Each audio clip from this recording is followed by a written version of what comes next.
రోజుకు 2 స్పూన్లు సబ్జా గింజలు కనుక మనం ఉదయము సాయంకాలం కనుక లోపలికి పంపామనుకోండి, 50% కాల్షియం సబ్జా గింజల ద్వారా వెళ్ళిపోయినట్టే మీకు.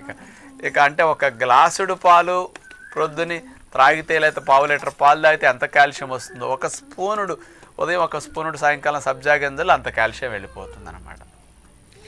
అందుకని నేను 100 గ్రాములు లెక్క చెప్పలేదు, స్పూనే వాడుకుంటారు కాబట్టి ఇందులో 115 మిల్లీగ్రాములు వెళ్ళిపోతున్న లెక్క అదనమాట. మెగ్నీషియం ఎముకల బలానికి కూడా బాగా కావాలి. అలాంటిది 50-60 మిల్లీగ్రాముల మెగ్నీషియం కూడా బాగా వెళుతుంది అనమాట.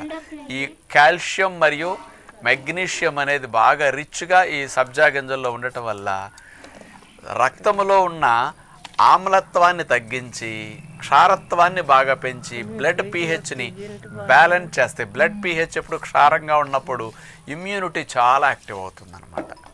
అట్లాగే ముఖ్యంగా